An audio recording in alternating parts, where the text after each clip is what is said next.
Oi pessoal, tudo bem com vocês? Hoje a gente vai falar sobre uma condição chamada língua pilosa. E por que recebe esse nome? A língua ela apresenta 3 tipos de papilas: as papilas circunvaladas, fungiformes e as filiformes. Cada uma dessas papilas apresentam características e funções muito bem específicas.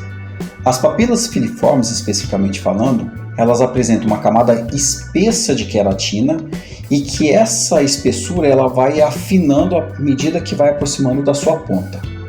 Por algum motivo, ocorre um excesso de produção dessa queratina e uma falta do processo de descamação, o que faz com que essas papilas elas fiquem mais alongadas. Alguns trabalhos mostram que uma papila ela pode adquirir um tamanho 15 vezes maiores do que o tamanho de uma papila filiforme normal. E por que fica com o aspecto de pelo? Naturalmente, as papilas filiformes, a camada de queratina, ela tem uma coloração branca.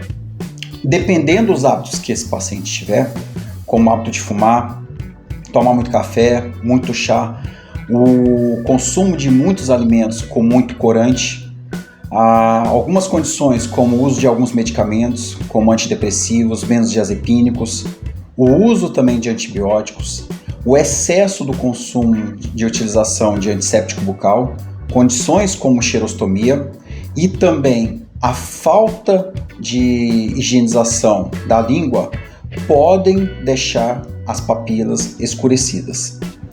Como diagnosticar a língua pilosa?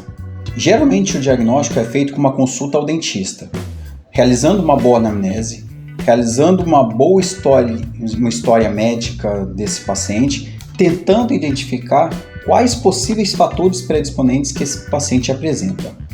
A língua pilosa geralmente não dói, mas o paciente ele pode chegar no consultório queixando de uma sensação de uma língua aveludada, queixando de halitose, uma ligeira dificuldade para deglutir, mas muitas vezes ele vai relatar que existe um pontinho ou uma mancha escurecida na sua língua.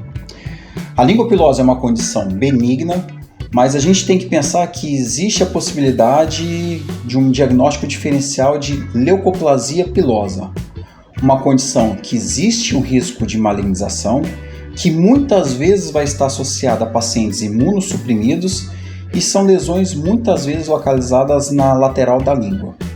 Quando existe essa suspeita de ser uma leucoplasia, às vezes faz-se necessário a realização de uma biópsia. E qual que é o tipo de tratamento para a língua pilosa? O tratamento é relativamente simples.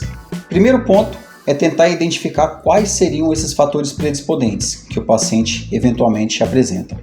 E o segundo ponto, extremamente importante, é promover uma bela higienização da língua, seja com a escova ou seja com produtos específicos como os raspadores de língua. O importante é que durante essa higienização o paciente consiga remover aquela crosta branca que fica sobre a superfície da língua, que é chamado de saburra lingual. A gente tem que pensar o seguinte: quanto maior essa mancha, maior o tempo para reverter essa condição. Um ponto importante de toda essa nossa conversa é: procure sempre um dentista da sua confiança para fazer uma avaliação periódica de pelo menos de 6 em 6 meses para poder avaliar a condição do quadro clínico do paciente. Um abraço para vocês, até a próxima!